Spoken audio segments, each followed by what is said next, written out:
Bowling for Concubines by Vanessa Marlowe, a mockumentary. Exterior, house, suburbia, rainy day.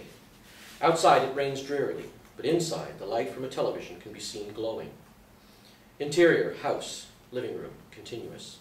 Two kids sit on a couch watching television and looking bored. Hey, boys and girls! Kids look up blankly. See if you can figure out the puzzle.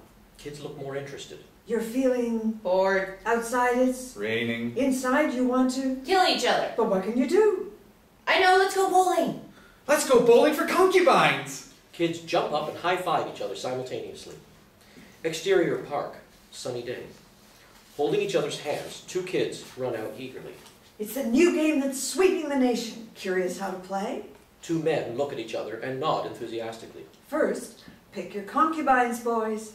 Group of men turn to look at concubines, lined up in kimonos of various ages and looks, 12 in a row on a long black rubber mat.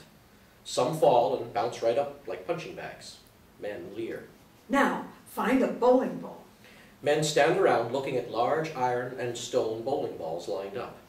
One of the men picks from the selection and is ready to toss the bowling ball. Are you tough enough? Man judges weight of ball against concubines. He nods. The object of the game? To knock down a concubine. Man knocks down a few concubines. Others scatter wildly. Start with one, or if you're a pro, take down 3 or more at once. Just make sure you don't miss, though, because if you do, it's the concubine's turn to hit you. Man throws ball and misses. One concubine smiles and, lifting ball, pauses to hurl ball at man. Man runs. Look out, that could hurt. But if you win, you get your very own concubine. And guess what? The rules are up to you from there. Concubines run after man. The number of concubines and the size of the balls may vary per game, depending on each player's age, size, and strength. Exterior, park, day. Kid hurls bowling ball at old concubine. Old concubine falls over. Kid jumps up and down in excitement. Proud papa nods his head. Fun for everyone. Interior, studio, day. We see a variety of people, all smiling, much like Michael Jackson's Black or White music video. Young black girl, Asian man, surfer, giving thumbs up. Mexican maid, happily making crude gestures. A toothless old redneck, dressed in flannel and overalls, sitting down in a rocking chair and smiling and slapping his knee gleefully. All clearly approving the game. Then, as a group, all strange characters are laughing. Available at any Walmart, Kmart, Target, or Toys R Us. Exterior, park, day, continuous. Kid drags off concubine, but another kid comes to try to take her away. Hey, get your own concubine. Concubines sold separately. Interior, concubine, cafe, day. Concubines, dressed like flight attendants, serve customers sitting with smiles. And don't miss the most eagerly anticipated event of the year, the grand opening of our new concubine cafes worldwide. Concubine turns to camera, holding out tea, and smiles. Customer grins. Now that's service. Interior, newsroom studio, continuous. News anchors, Jean Burbank and Robert Ibsen, sit, shuffling their papers behind news counter. Good evening, citizens. And automatons, I'm Robert Ibsen. And I'm Jean Burbank. Tonight's topic, bowling for concubines. Is it really safe for your children?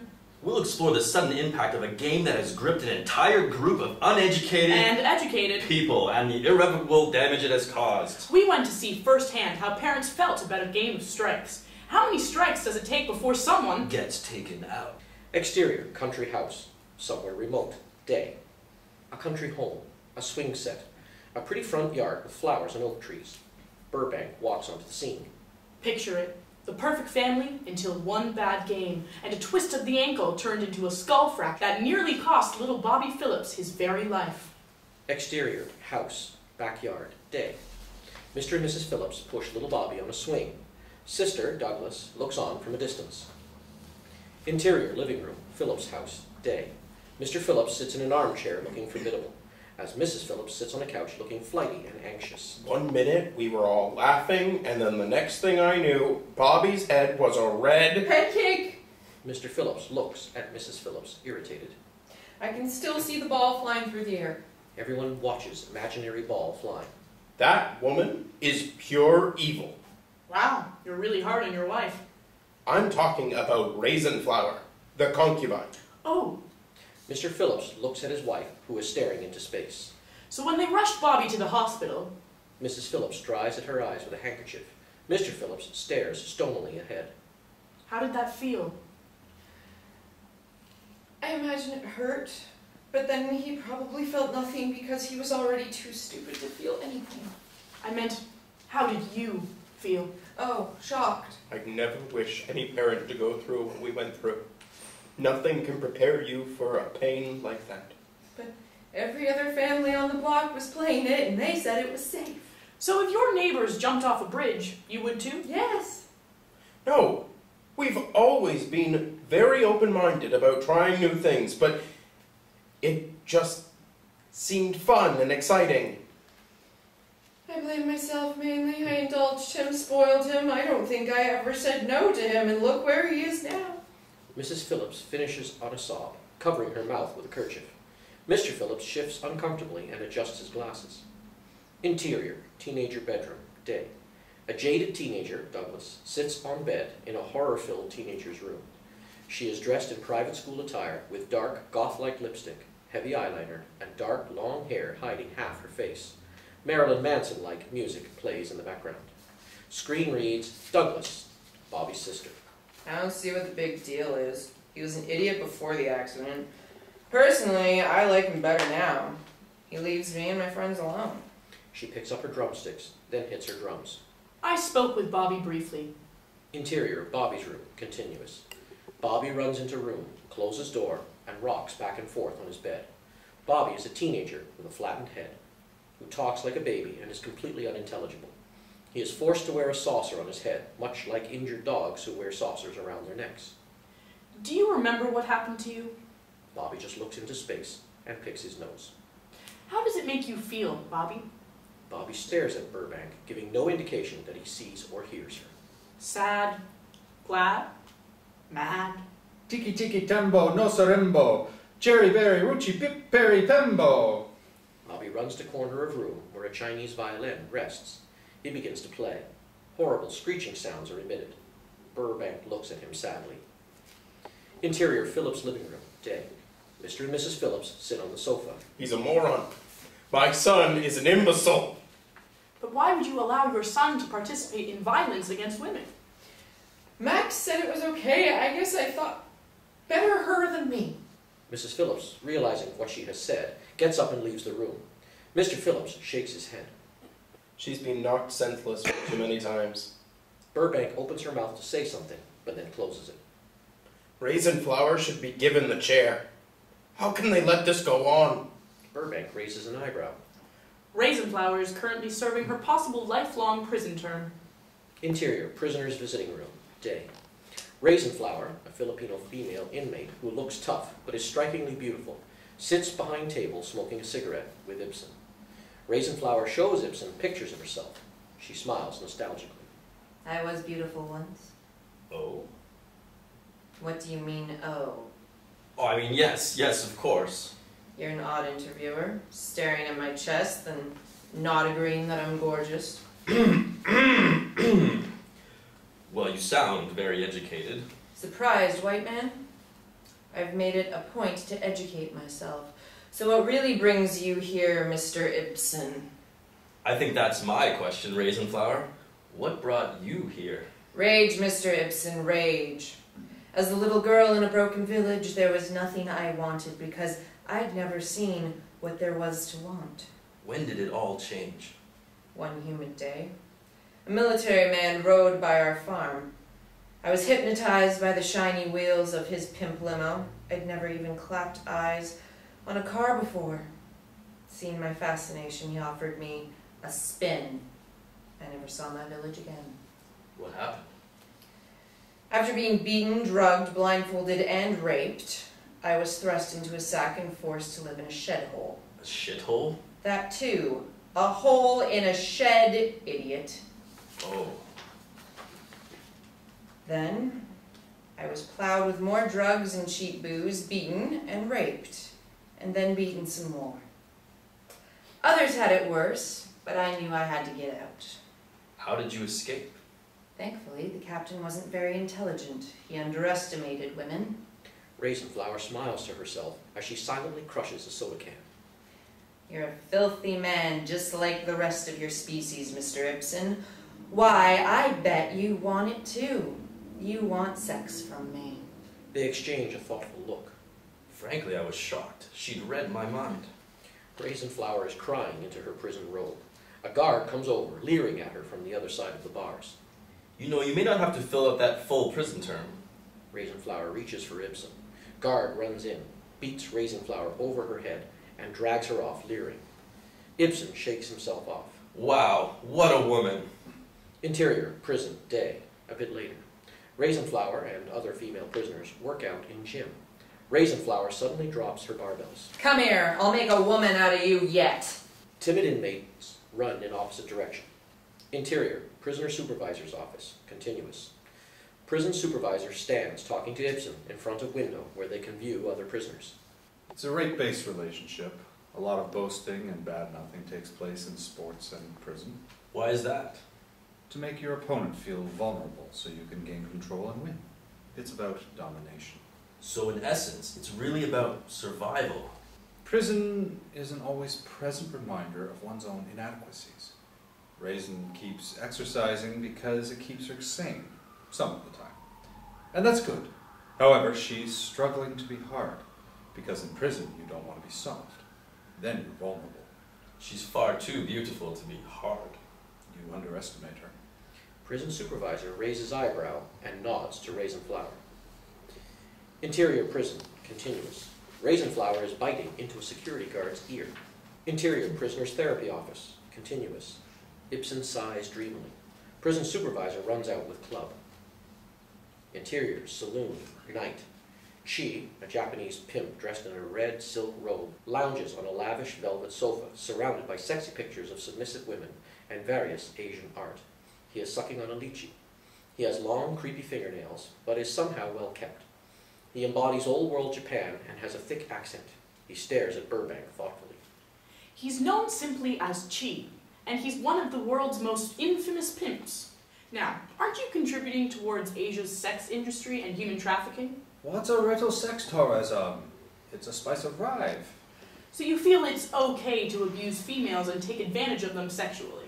It goes back to that middle-aged saying, there's a price for everything and everything in its price. And these women belong where? The fact is, we all have an insatiable need for violence and sex. Why not surrender to it? Especially if it prevents people from harming good citizens of the world. And who's to define good citizens? She holds up 2 fingers. 2? Words. Comic fate. But we're all created equal. Not in Asia, honey. When you're born in the gutter, you will die there. Sobering words of hopelessness. My mother was a whore, and my father, her master.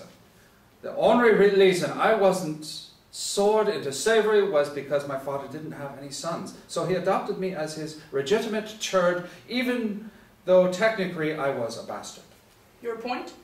What can I say? I was bred to do terrible things. She bragged how he was the prettiest boy and the best pimp in town. But with all your degrees, why? Why not? Flute? No, thank you. Interior, psychiatrist's office, day. Dr. Lynn Dietrich, a serious-looking psychologist, sits on a leather chair behind a desk next to a small library of collegiate-looking books. Subtitle reads, Dr. Lynn Dietrich. It encourages violence, especially violence against women. Plus the implications of bowling for concubines. Such as?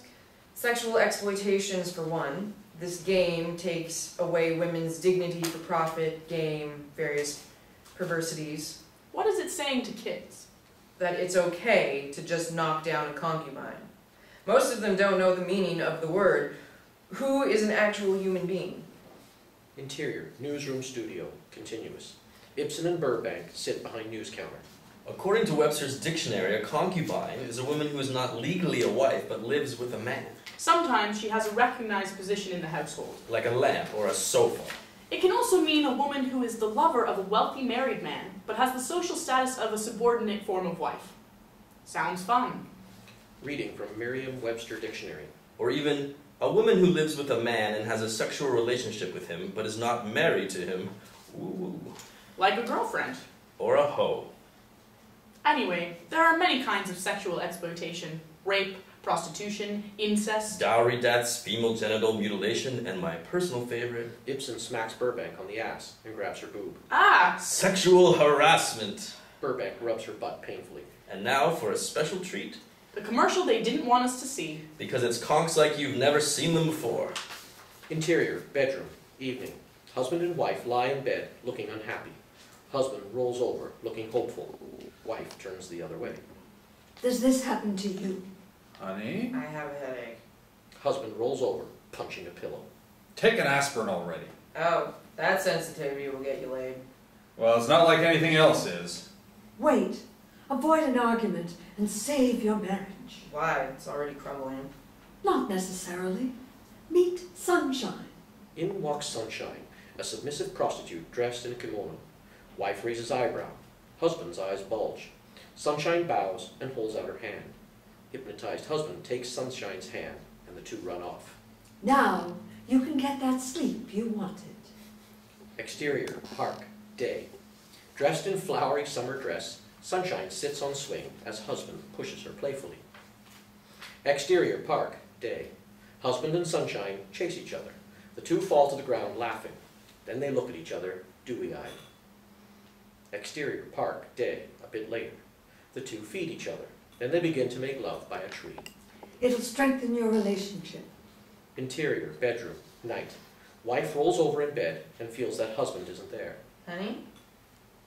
Odd. I miss him. Wife pouts prettily. Feeling left out? Lovemaking is heard from off camera.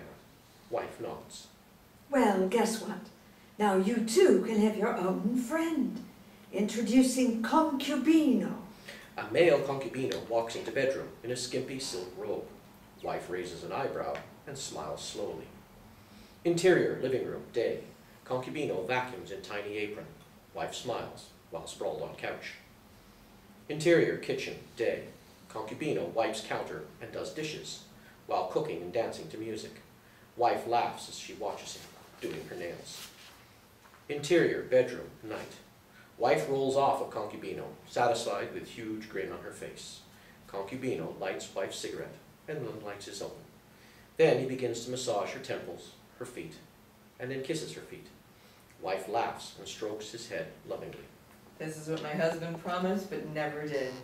Call now to order My Little Concubine or My Little Concubino. Interior, kitchen, day. Wife, husband, concubine, and concubino all walk out into kitchen together, holding hands and smiling. It certainly brought sunshine into my life. And mine. The four all embrace in front of camera and laugh warmly. Husband makes out with concubine and wife with concubino. Now available in all flavors, including albino. Fun for everyone. Call now. 01900 Fun Conks. Exterior, government building, courthouse, day. Crowds of angry protesters march carrying signs, abort game, women's rights, and end B.F.C. Ibsen stands with microphone in front of opinionated protester. When we as women cannot enjoy our basic rights on an equal basis with men because of a game that exploits our sexuality and gender, we can't all claim freedom. Obviously. And that makes us angry. Crowd roars. It's not just women being victimized anymore, however. There are male concubines available now as well. A bunch of reporters are waiting outside courthouse, trying to ask questions to Senator Whitcomb, a Boston politician. Senator Whitcomb, what about the game? Lawyer stands next to him, nodding. We stand firm on saying nothing on the matter. The game has been out for some time now. Doesn't the senator have his own opinion? No, he does not. Is the senator for or against prostitution? Well, if you really want my opinion. Lawyer looks surprised and turns to Senator, shaking his head slightly in warning. The senator ignores him. If the game is a form of prostitution, then it should be legal. It's too much fun not to be. But Senator, these concubines are human beings. I'm sorry if it dehumanizes or demoralizes women, but let's face it, whores have always been around and will always be around. Reporters scribble furiously on their notepads.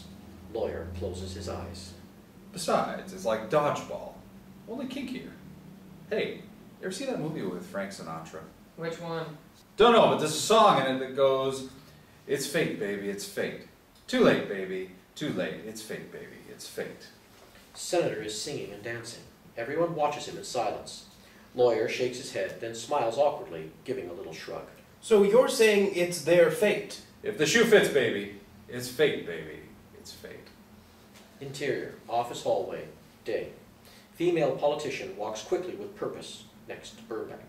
Typically, this sort of thing happens more in countries with financial crises, like Thailand, the Philippines, or Sri Lanka.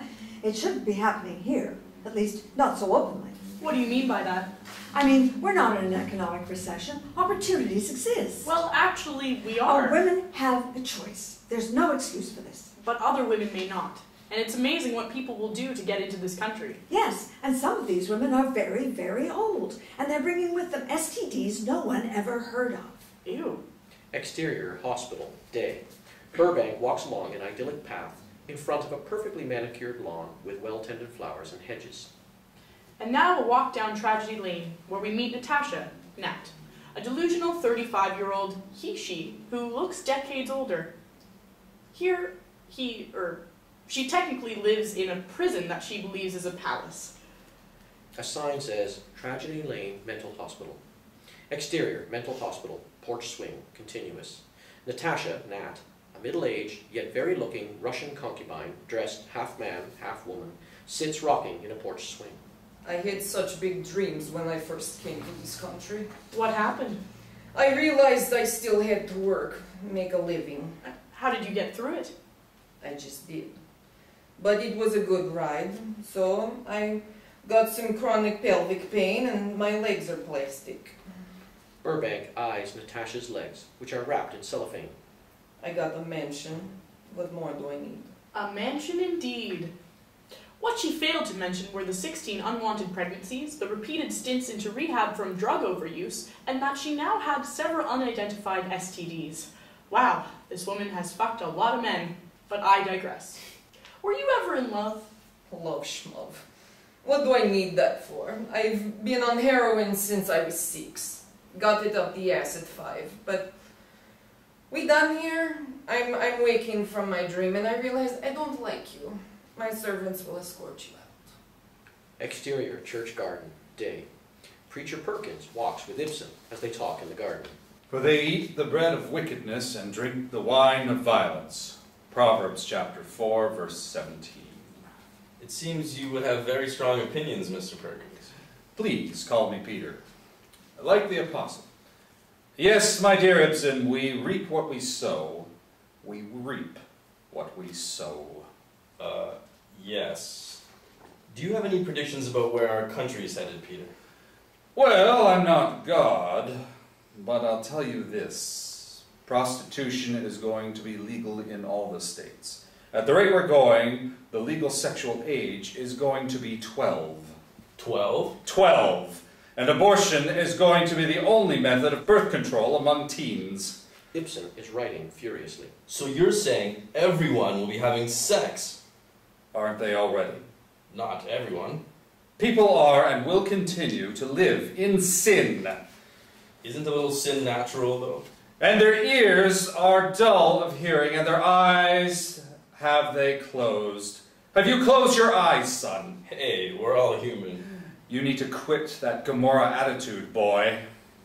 So you think R.E.M. had it right when they wrote the song, "It's the end of the world as we know it"? I am the Alpha and Omega, the beginning and the ending, saith the Lord, which is, and which was, and which is to come, the Almighty. The Revelations, chapter 1, verse 8. Man thrives on chaos. It is only a matter of time before we destroy ourselves. God, that's depressing. Well, read your Bible.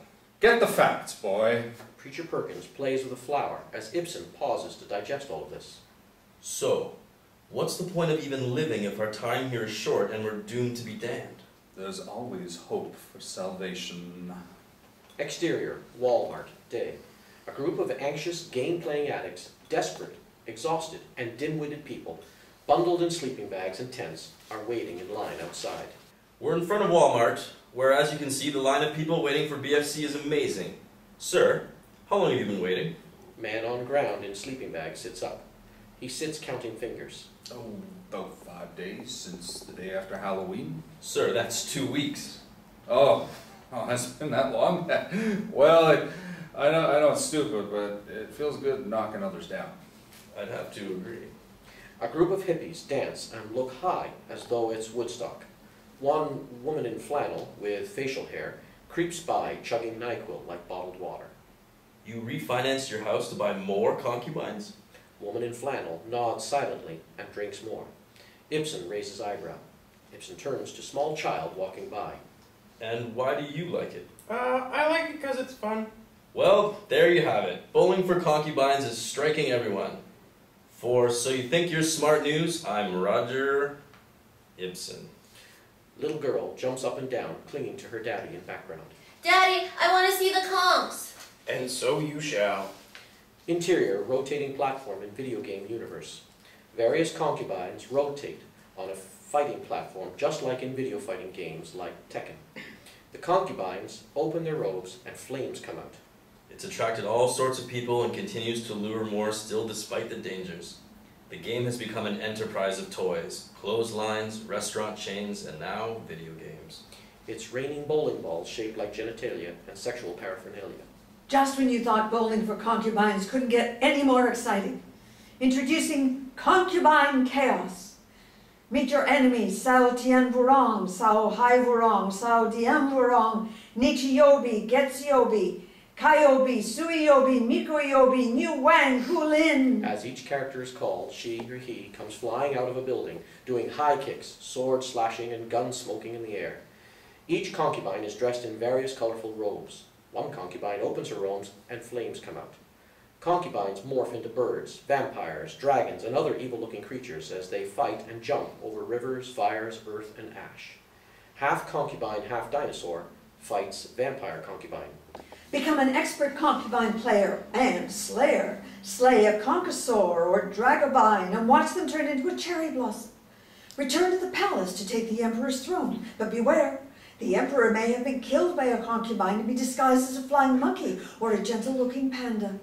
Stab the phony emperor and watch him die. Win the game, and you'll be bowling in the sky. Shoot fire or guns, throw knives or balls, or turn into a rat and bite your opponent's face or leg. It's a fight for domination. Now available where games are sold. Interior, store, day. A montage of B.F.C. objects can be seen. Keychains, sleeping bags, purses, earrings, shirts, robes, Barbie dolls, concubine wigs. When will the madness stop? Interior, company office of Concubines, Inc., day. A spokesperson for the company sits behind a very important-looking desk, talking with Burbank. Well, the first thing we consider is, are they decent to look at? Though we don't discriminate.